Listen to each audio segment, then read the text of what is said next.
You definitely won't guess it. This girl used to hold books, and now she's got all these colourful sales brochures. But she's not bothered at all. Instead, she beams with joy, dreaming of a bright future, as if all the goodness is waiting just around the corner. Sayama is intensely focused on her illustrations, while her phone, like a naughty little sprite, chimes with subway announcements, along with Saiwon's sweet. The static crackles with background noise. The ending sounds like it's been sanded down. There's no time for questions. She pulls Renshai Chiro and rushes into the crowd is like a busy tapestry, and she weaves through it all, just to get a glimpse of her beloved, finally.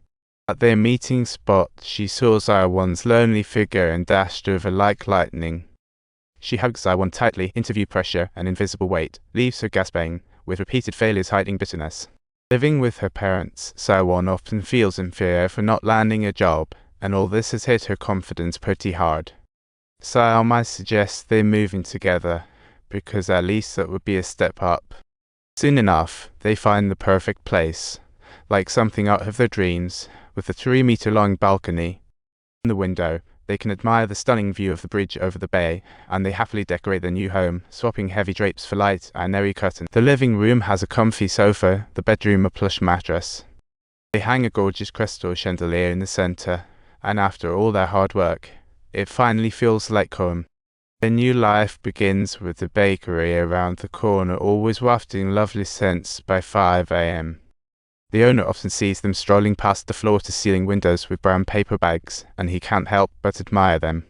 As pastry crumbs cling to their fingers, the look in their eyes sparkles with excitement for food, and the days ahead are filled with warmth. Sayama begins using her talent to create illustrations for a website at $60 a pop, while Saiwon temporarily works at an ice cream shop. Her only complaint: putting up with the shop owner's sweet nothings with another employee. But life always brings sunshine after the clouds. Whenever she hops out of the subway, Sayama is always there on time, book in hand. The night is deep, but never lonely. Time spent together always feels sweet yet fleeting, and before they know it, Christmas is just around the corner. As gifts are unwrapped, 2 identical headphones meet under warm light, sharing a knowing smile. Piles of old comics sit in the nightstand, and when they hit those touching moments, they find themselves wiping away tears with a tussle for tissues. Their mischievous kissing plays in the basket, instantly becoming their little love catalyst, while the falling snow outside seems to soften. The time flies, and spring arrives once more, with the adored author releasing a new book. A once sizzling waitress has now become an influencer, while the ice cream shop owner behind the glasses plumps up a bit. Melting vanilla ice cream stirs up a chaotic life, while Sayama's illustration prices took a hike from $60 to $180. She can only silently respond to "got it." And at that crucial moment, both sets of parents drop by unexpectedly. Saiwon's parents are super polite, repeatedly stressing that young people should make their own decisions while casually throwing in life plans and family responsibilities. Unemployed Sayama knows exactly what this is all about, and the mood in the room gets heavier. When her father arrives, the chilled wine glasses fog up in the air conditioning, and the packaged sashimi platter starts to thaw. Father suggests she should just come home, but to his disappointment, he threatens to halt her allowance as a gentle nudge. This was their first real brush with life's pressure since dating, and they are both hustling to make ends meet. Sayama tries to negotiate a good rate for her illustrations, but all she gets back is "let's cut ties." Without a financial cushion, she decides to bravely take on responsibilities and go out to look for new work. With her lover's encouraging gaze, she strides into society with confidence, only to find over 20 competitors waiting at a job fair. Her once prided literary talents feel completely out of place in such a structured evaluation.